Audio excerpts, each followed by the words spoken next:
Hey, this is Chase from Fixer Fabulous. Welcome to the workshop.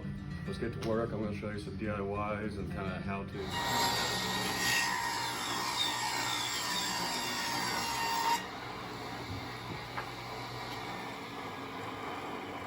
Master casing doors, so the next step is your base. Your base will run in to the legs of your casing. There's a couple different ways to do casing or basing. Base. There's a couple different ways to do base. You can do what's called coping, or you can use 45. The reason you 45 is this is a 90-degree corner. So 45 is 90. If I was going to do it, which I usually don't do it that way, I typically would cut it about 45 and a half, because sheetrock can throw that angle off. So that's going to allow for the top to hit, or the face of it to hit for the back, which will make a tighter joint, and then you can glue it and nail it. I personally like to do the coping work. So I will get, let's say this piece is going to be 12 inches. And this wall, we're going to call it 12 inches as well. So what we're going to do is we're going to cut these to size. And this one will just be a butt cut like that and go straight in that wall. This side, we're going to cope, and it'll fit right over that butt cut. So I'll show you how that's done.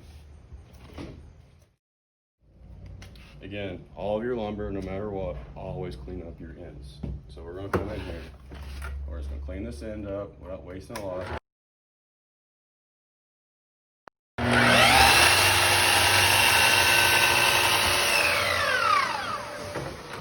When you had one wall was 12 inches. So we're just going to cut that a straight 12.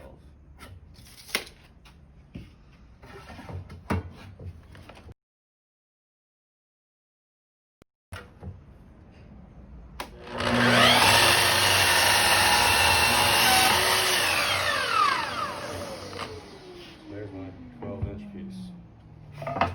Now we're going to cut a miter, or a bevel, at 45 degrees. Now I will show you why we do that.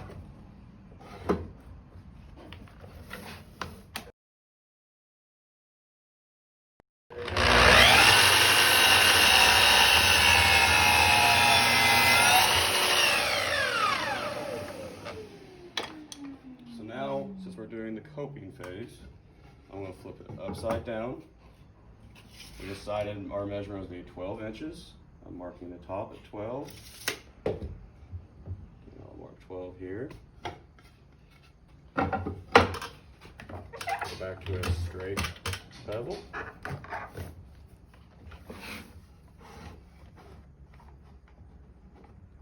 I'll cut it a little long.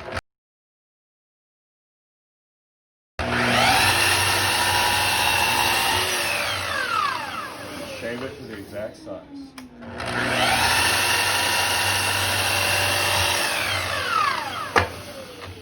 Now we'll go back to our little prop and I'll show you how to cope. So now, to make this joint fit over here, we have to get rid of all this material. So I'm going to have to cope this out with a coping saw. Again, when I was first learning trim carpentry, my dad made me spend 8 hours coping all day long. Doesn't sound like a big deal, but you're about to find out it's a big deal. So he actually taught me, you don't have to do this. He actually taught me to take your pencil and just rub it here.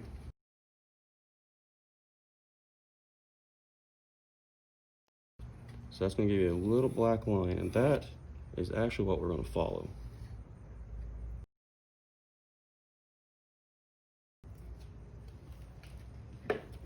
Whenever we cope, we try to leave a little bit of an edge here that will lap over that. If it falls off, I mean, it happens. They can usually caulk it, but we try to keep.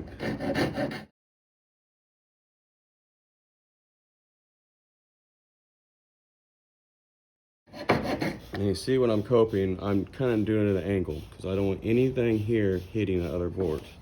So as you can see, coping, it takes a lot of work. So imagine doing that for 8 hours for one day. You really start to cuss your dad and ask him why. It was a good thing. I mean, it taught me proper skills on coping. Wasn't happy with that day. So now we got that straight board in there.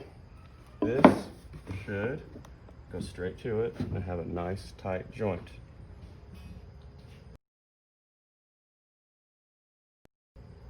And if I was going to continue this wall, this one would be cut at a 45 like we did this. That would be coped. This one would be coped. And you'd have a nice square wall with tight joints. And that's coping. I mean, it's just a matter of trying. You can try on scraps like that, and don't be afraid to try, and don't be afraid to make mistakes. Good luck, guys.